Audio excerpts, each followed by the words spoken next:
Hey everybody, welcome here. Hope for our times for Sunday night. And as you can tell, I'm not in the studio. I'm standing in a very certain place that has incredible significance if we go back 3,000 years to the time of King David, before he was in Jerusalem and he's running from Saul, to where we are right now, where I'm standing right now. I'll give you a hint, Gaza is just right there, right directly that way. I mean, I'm like super close. I'll explain how close I am in just a minute. But let's work through this because we are in 1 Samuel. We're in 1 Samuel chapter 23. But if we look at where we are now, Israel is the bullseye of the spiritual battle. It has been since its very beginning. If you understand God's covenant with Abraham, Isaac, and Jacob, we understand it's an everlasting covenant. And it ultimately also spells doom for Satan and for his demons. It's the reason that Israel is going through what Israel is going through right now, and it's the reason for the events that we're going to be reading about here in the book of 1 Samuel 23 with the life of David. Hey, before we even get going, though, I do want to do this, take out this opportunity to invite you to the conference coming up, 412 Church in Temecula. An incredible lineup of speakers are going to be there. It's called the End of the World Conference. Listen, we don't believe it's really the end of the world. It might be the end of the world as we know it, because we know ultimately Jesus is coming back. But to many people, it seems like it is the end of the world. And with that, it's coming right off the heels of the election. The conference is. The election is November 5, conference is November 8, 9, and 10 in Southern California. It's going to be an absolutely terrific time. I encourage you to get registered for it. Just phenomenal speakers are going to be joining us. Also, one other thing, listen, if you'd like to join me sometime in Israel, I am in Israel, as I mentioned. If you'd like to join me sometime in Israel, I also have a Footsteps of Paul trip coming up, where we go to Ephesus, we go to Patmos, where John wrote the book of Revelation, we go to Corinth, we're in Athens, in various places. If you'd like to do either of those, check out the website at hopeforourtimes.com, or go to the, you can do it on the app. Okay, let's get going. So Mark Twain famously wrote, if the statistics are right, the Jews constitute about 1/4% of the human race. It suggests a nebulous puff of stardust lost in the blaze of the Milky Way. Properly, the Jew ought hardly to be heard of, but he is heard of, has always been heard of. He is as prominent on the planet as any other people, and his importance is extravagantly out of proportion to the smallness of his bulk. His contributions to the world's list of great names in literature, science, art, music, finance, medicine, and abstruse learning are also very out of proportion to the weakness of his numbers. He has made a marvelous fight in this world in all ages, and has done it with his hands tied behind him. He could be vain of himself and be excused for it. The Egyptians, the Babylonians, and the Persians rose, filled the planet with sound and splendor, then faded to dream stuff and passed away. The Greeks and Romans followed and made a vast noise, and they were gone. Other people have sprung up and held their torch high for a time, but have burned out. And they sit in twilight now and have vanished. The Jew saw them all, survived them all, and is now what he has always been, exhibiting no decadence, no infirmities of age, no weakening of his parts, no slowing of his energies, no dulling of his alert but aggressive mind. All things are mortal but the Jews, all other forces pass, but he remains. What is the secret of his immortality? So Mark Twain wrote those words way back in 1897, and here we are today. And I look at where we are right now today and think we are in just this incredible place in the life of David, 1 Samuel chapter 23. So here's where I'm standing, because I want to give you all this connection. I'm standing at the place of the Nova Festival. Behind me is the memorials. That event was going on here. The DJ was just right over there. The people were over here dancing and celebrating. Just that way is where you saw the hang gliders come in. The motorized hang gliders come in. The trucks came in. The motorcycles came in. And the people were just slaughtered here. The road leading into this place is the main road that was blocked off by Hamas, and they stopped people, they just slaughtered them along the way.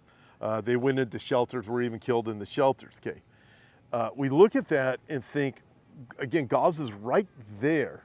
We're right here. This is almost surreal because when you go back to the life of David, remember where we have been over the last few weeks, 1 Samuel 21, 22, 23. What happened? Well, David, he fled to Gath, which was the hometown of Goliath in Gaza. So he flees there. He escapes from there to save his life. When he flees from the area of Gaza, where does he go? At that time, he went to the cave Adullam. It was a stronghold, and it's there where he penned several different psalms, and then it was time for him to leave. He had to leave. Saul's coming after him. The Lord says, hey, you got to leave. He leaves. He goes out into the wilderness area, the hilly area of Hereth. He's there. Again, this is all in this area. And then he hears about this. He hears that the city of Keilah, which is like one of the kibbutzim that were here on the border of Gaza, that the Philistines crossed the Gaza border, came into the city of Keilah, and they just plundered it. And we start thinking, so David hears about it. He asks the Lord, should I go and rescue the people of Keilah? God says, yes, go. The mighty men, they went with him, rescued the area of Keilah from the Philistines. The Philistines were pushed back into Gaza. And again, it's right on the border. Okay, then Saul comes after David, and Saul is told by the Lord, hey, you've got to flee from the area of Keilah. You got to flee from this area you were in. So he takes off from there, and he finds another stronghold. And that's where we're going to end up today. As David is fleeing, he gets into another stronghold. This stronghold is in the area of the wilderness, is what we are going to be told here in just a minute. Okay, so we start to get this understanding. David is fleeing, and don't miss he's under this constant persecution, a threat for his life. He doesn't know if he's going to live or die, except he's trusting God. Think of this before we go on. It's a faith lesson we're going to have here. In the wilderness, in the place that is not comfortable and not easy, with God, it is still the safest place in the world to be. So David is fleeing. He's in the wilderness. We're going to pick up there in just a minute. And today, as we continue with the life of David, David learned some hard lessons, but very good lessons. He learned things that were necessary. Now, keep this in mind as we go on. Someone once said, a clay pot sitting in the sun will always be a clay pot. It has to go through the white heat of the furnace to become porcelain. And as the psalmist said in Psalm 119, it is good for me that I have been afflicted, that I might learn your ways, O Lord. So as we look at this area where we are here, and we get this connection, again, Gaza's there, Keilah was here on the border. Later on is Ziklag. We're not going to be there right now, not in this message. Later on, Ziklag is just destroyed also by the enemy. And David comes in and rescues them. I mean, I look around and go, here it is, 3,000 years later, literally same areas in Israel is still dealing with the enemies, same type of thing. And the world's pressure is against Israel. Listen, the king of Israel, Saul, his pressure was against David, threatening to kill David. Just amazing to see these things. But God will use the trials and persecutions that come against David as his teachers, and God will use the same things for you and I today. So we keep in mind where we are today with Israel. We keep in mind where David was, but we've got to make the personal application too. So let's get started. As we just learned about a couple of main points here. The first one is we learn about God's protection in the wilderness. So 1 Samuel chapter 23, and we're going to pick up here. Let me get over here. We're going to pick up here in 1 Samuel chapter 23. Oops, I forgot to turn this on. We pick up in verse 13. Says this. Then David and his men, who were about 600 men, arose and departed out of Keilah. Again, Keilah is that city that's on the border of Gaza. And they went whatsoever they could go. And it was told Saul that David had escaped from Keilah, so he forbore to go forth. And David abode in the wilderness in the strongholds, and remained in the hill country in the wilderness of Ziph. And Saul sought him every day, but God did not deliver him into his hand. So you look at that.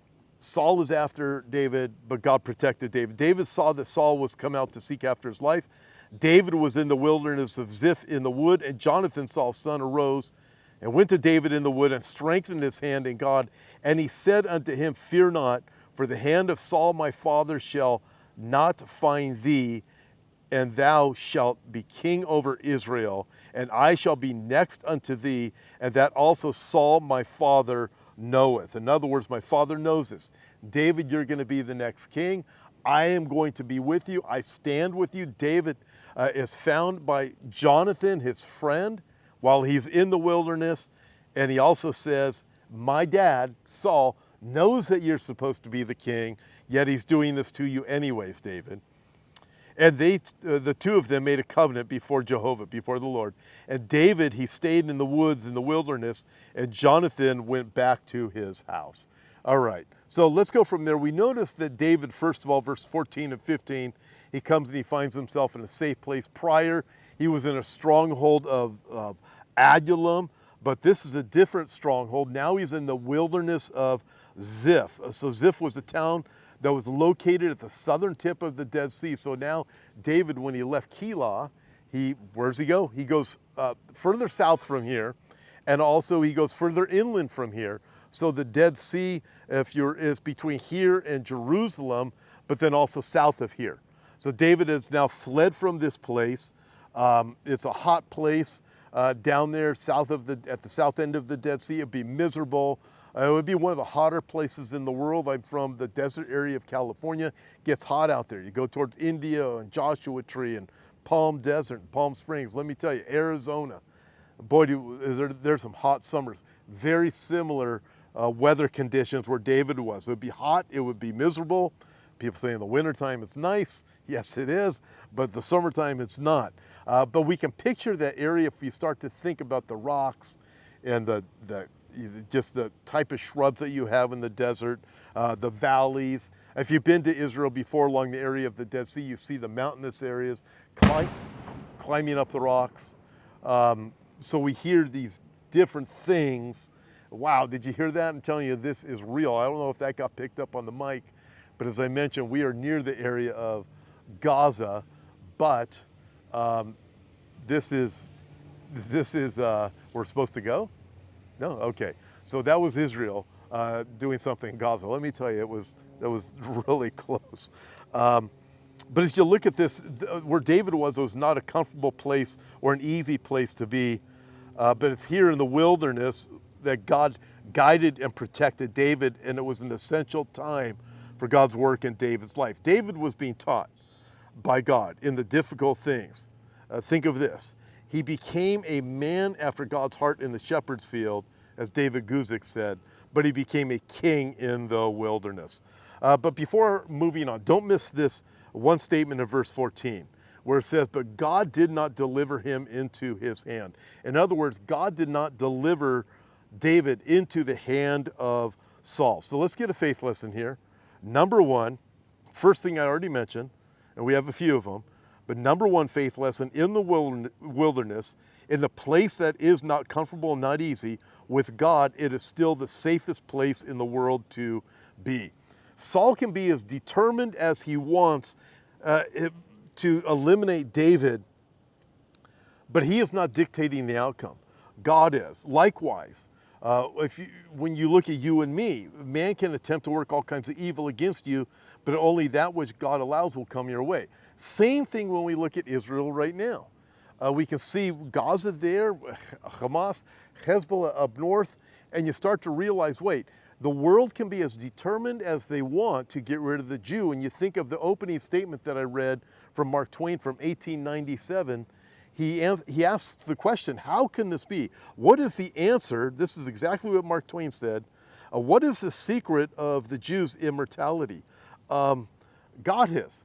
God is the one who is keeping him. God kept David alive. He wouldn't let Saul get him. God is keeping you alive. God has a purpose for your life. It'd be really good if you haven't done this yet. Say, Lord, what's my purpose? And then, which he's probably already shown you. But if you don't know what it is, seek and he'll tell you. And if you do know what it is, then you want to be faithful and do it. God will keep you. People said to Jackie and myself when we were coming here to Israel right now, why would you go there right now when these things are going on? Why would you go to Gaza? Listen, God's going to keep us safe until God says, I'm taking you home. So I don't have anything to worry about. We don't have to live our lives in a constant state of worry. In the wilderness, in the place that is not comfortable and not easy, with God, it is still the safest place in the world to be. So you don't have to worry about things coming against you. Listen, Israel's always going to stand. I know that. They're going through difficult things. You might be going through difficult things.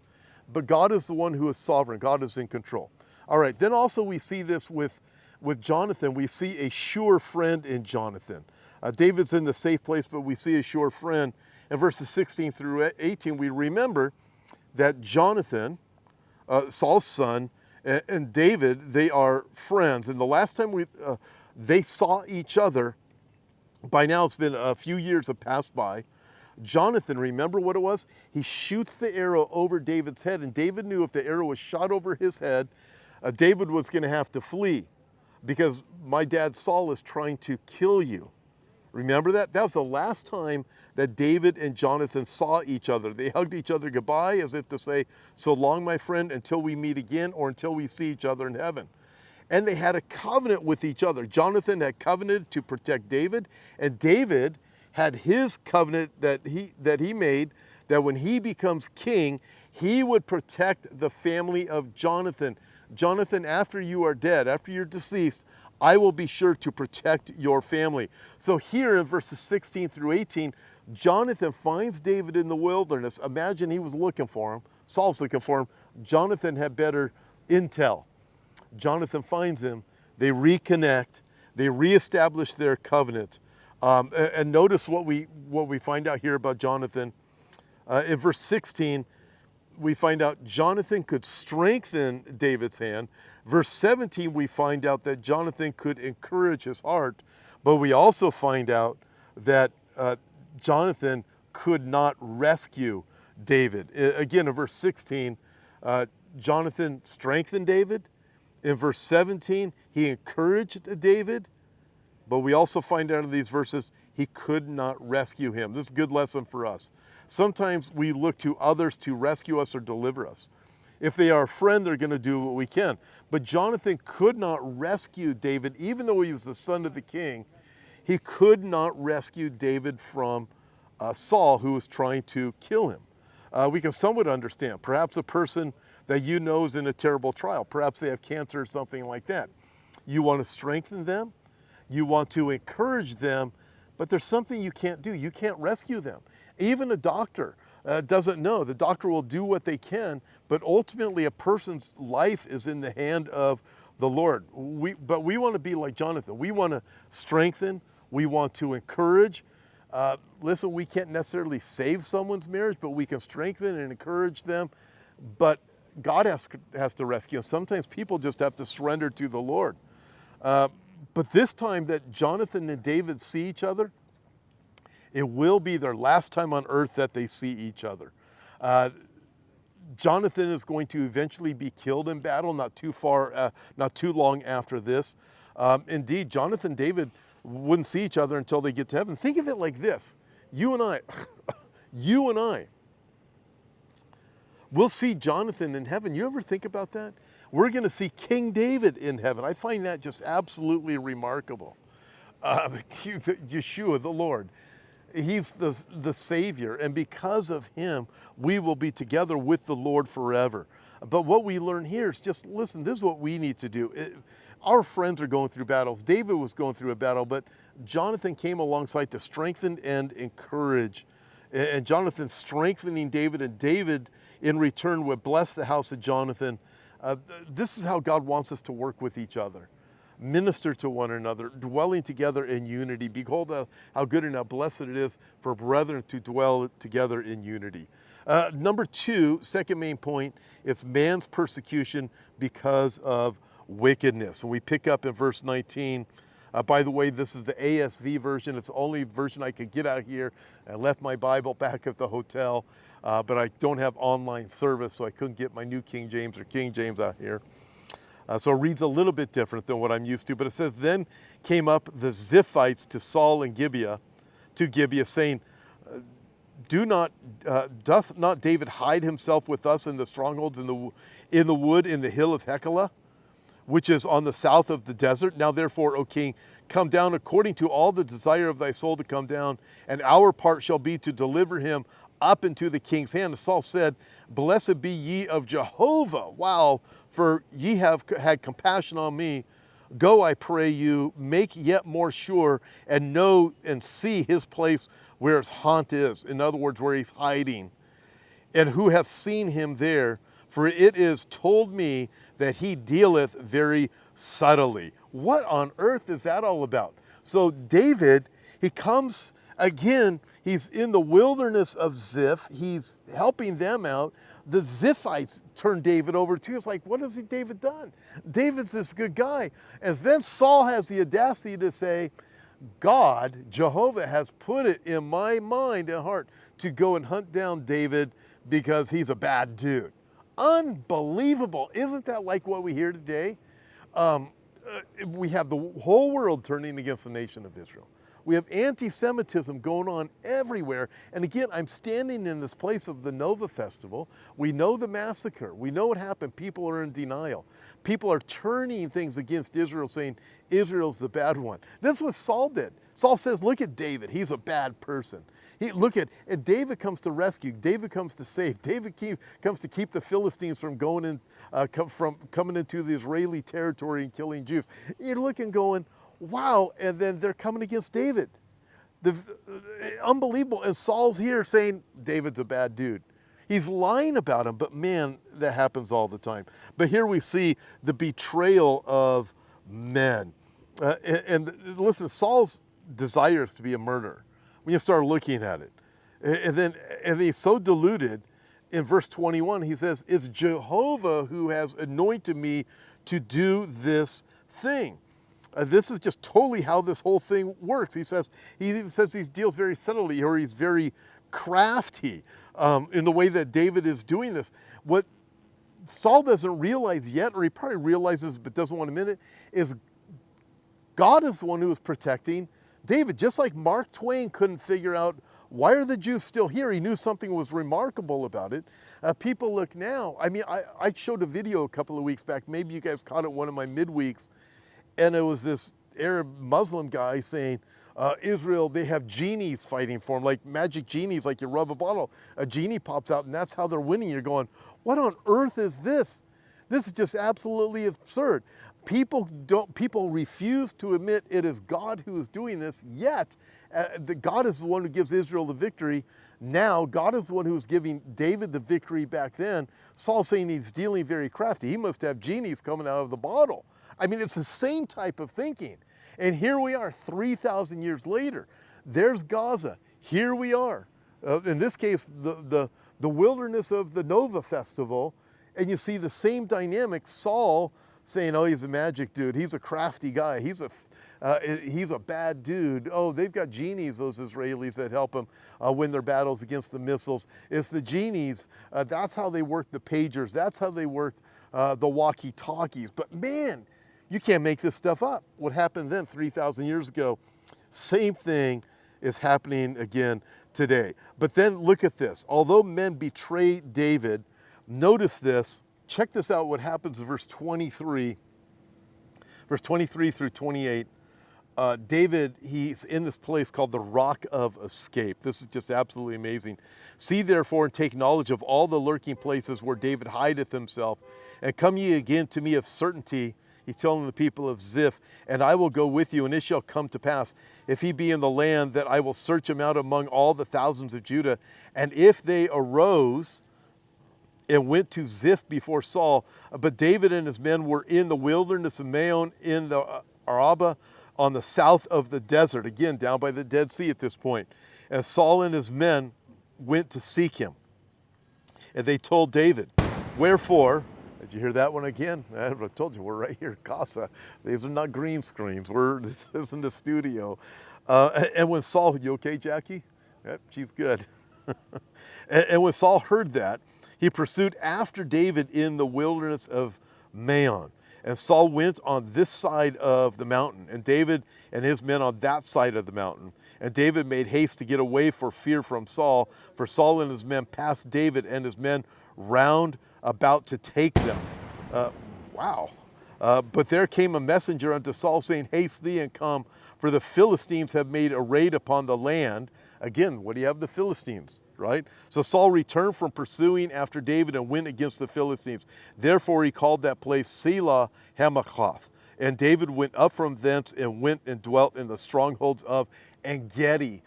Listen, we're not going to be able to get to En-gedi today, even though I'm in Israel. Maybe for the next one, we'll be able to go down to En-gedi. But he names this place, it literally means the rock of escape. On one side of the mountain is David and his men. So he's going to another stronghold. En-gedi is down by, you look at it, you're going out there in the wilderness. En-gedi is one of my favorite places to visit. That's down by the Dead Sea. Absolutely phenomenal. But man, it's getting a little unnerving out here. But David's on one side of the mountain. Saul's, you're all good? Saul's on the other side of the mountain with his men, and then God sends a message to the enemy, and the enemy, Saul, is turned away. In other words, God sends, again, it's like kind of like what's going on here today. God is the one who deflects all the rockets and missiles, the ballistic missiles from just a couple of weeks ago, and also from back in April 13th of this year. God is doing these things. God sends the enemy away. You look at the generals and the commanders that have been taken out of Hezbollah. You look at what's happened to Iran. You have Khomeini hiding out in places. You start looking at these things. God is the one who is fighting for Israel.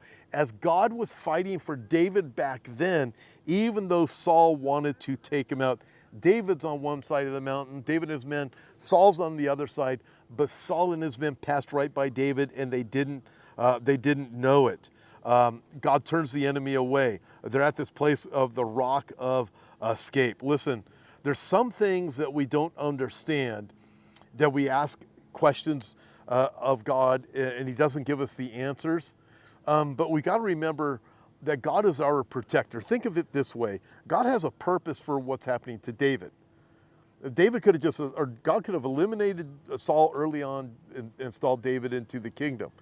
But God had a purpose in David's life. So he didn't have all of the answers, but he was able to determine God was still with him. Let this be another faith lesson.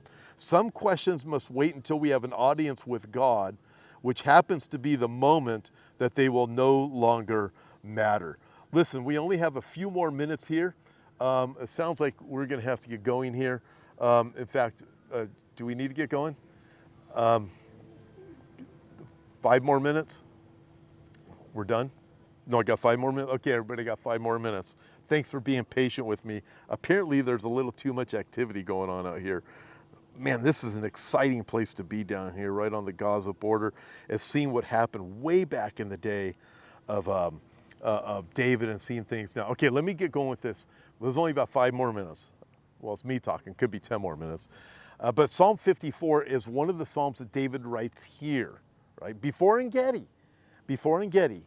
But right here it says this, David writes, for the chief musician on the stringed instruments, Maskil of David, when the Ziphites came and said to Saul, doth not David hide himself with us? In other words, so you have this, we're told exactly when Psalm 54 was written.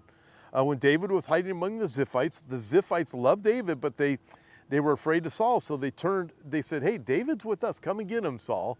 And David's going, man, everybody's out to kill me. He didn't have the answers as to why. But you look at this and you go, starts to make sense. Let me read this, just the first few verses, and then we're going to start to connect. As mentioned, this only a few more minutes. But listen to this. Verse 1, save me, O God, by thy name, and judge me in thy might. Hear my prayer, O God, give ear to the words of my mouth, for strangers are risen up against me, and violent men have sought after my soul. They have not set God before them. God, save me by thy name. And also, judge me not by your might, Lord. You could judge me. I'm not perfect, but save me, O Lord, and deal with these people. There's violent men, Saul and his men. They are seeking to kill me. Remember, it's Saul and Doeg who had 80 or 85 priests killed at Nob. Remember that? Violent. I mean, Saul was much more violent than I think we've ever really given him credit for. He was a bad dude. But listen, bad things might be happening to you, all right? Bad things might be happening to you, but think of these three things, all right, before we move on with the final two faith lessons. Think of this. In David, what's he do? He calls on God's name in verses 1 through 3. He calls on God's name. God, you're the Holy One. I call on you to save me according to your name, and also deal with the wicked people that are around me. And then verses 4 and 5, he calls on God's power. I'll read that in a second. And then finally, verses 6 and 7, he calls on God's praise. But verses 4 and 5, look at this. Behold, God is my helper. The Lord is of them that uphold my soul. He will requite the evil unto mine enemies. In other words, he will repay them. Destroy thou them in thy truth. Lord, in your truth, destroy the enemy. Think of it like that. So he calls upon God's name, verses 1 through 3. He's my king, sums up David's thoughts right here. And Lord, and then he calls upon God's power. The word for God here in verses 4 and 5 is Elohim, the supreme God, the helper, the one who surrounds and protects me. He says, God calls on the Lord Adonai, Lord, or Adonai, means the sovereign Lord. You are the sovereign one. You are my helper. You're the supreme God. You're the one who surrounds me. You're the one who protects me. And then he finally, last two verses, he calls out in God's praise. With a free will offering will I sacrifice to thee. In other words, he's praising God. I give thanks unto thee, unto thy name, O Jehovah, for it is good.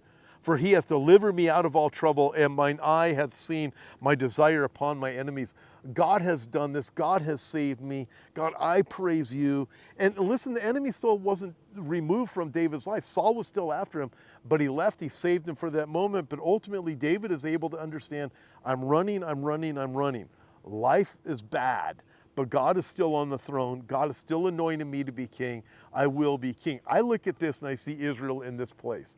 And I look around here and think the cruel things, the unbelievable things that are happening against Israel. I watch what's in the media in the Western world, the anti-Semitism, the hatred towards Israel. Zechariah chapter 12, where all the world is going to gather against Israel. Guess what? God saves Israel. God will deliver Israel. God is the victorious one. And the Lord is going to return. He's going to stand on the Mount of Olives. He's going to rule and reign there in Jerusalem. The Jew is never going to go away, even though Mark Twain couldn't understand it. Most people in the world right now can't understand it. They will always be here. God is good. God is on the throne. Israel will always exist. Jerusalem will always exist. And God is the one who is fighting for Israel. And again, Mark Twain's question, this doesn't make any sense to me. Well, it does if you factor God into the equation. David in 1 Samuel chapter 23 is able to do that. You see it in Psalm 54. He factors God into the equation. Let this be another faith lesson here. Third faith lesson. Our need puts God back into our thoughts. When we're under pressure, when we're under pain, what's David thinking of? He is praising God. When we're in a desperate situation, God starts to become the focal of our thoughts, the focus of our thoughts. We start to praise him. We say, God, you're on the throne. It's the pain, it's the pressure. Listen, we don't seek God that much when we're in a place and things are going good. But when we're in a difficult place, David was in a very difficult place. Israel right now is in a very difficult place. God's going to use this to open up the eyes of Israel. The day will come. But it's our need, our desperation that puts God into our focus, brings God back into our thoughts. This is where David is. In Psalm 54, David turned from any bitterness that could have destroyed him and let go of the fear that would have ruined him. And instead, he praised the Lord. He turned from the bitterness that could have destroyed him. He let go of the fear that would have ruined him, isolated him, caused him to be paralyzed in his fear. and instead he praised the Lord. For you and I, it's the same. It's the same thing. You know, as we look at this and we understand where we are, again, this location, you see the yellow ribbon here on this tree, the yellow ribbons on all the various trees here. They're a reminder for the hostages. Bring them home. Again, I look at this and it goes so surreal. How do you explain that the very territories geographically that Israel had the problems with in centuries past are the same areas now? We would call Judea and Samaria, they're biblical names. The world calls them the West Bank, as if they're occupied. Gaza, occupied territory. Really, it's just insane. Where's Israel? When Israel left in 2005, not only did they leave Gaza, they dug up the graves of their relatives and friends because they knew the graves of the Jews would be desecrated. That's the kind of enemy they're dealing with. Up in the Golan Heights, up north where Hezbollah is constantly attacking, and we have Iran constantly threatening. Why is it that these areas where Israel is dealing with these problems in the past are dealing with them again today? Listen, this is what the enemy knows. As Israel is gathered back again, he knew that was the one major sign that Jesus is coming, and it's the end of his reign. He knows he was judged at the cross, but ultimately the Messiah is going to throw him into the lake of fire forever and ever and ever. So we look at this place, a very surreal place. Listen, I want to encourage you to do this. Pray for the peace of Jerusalem.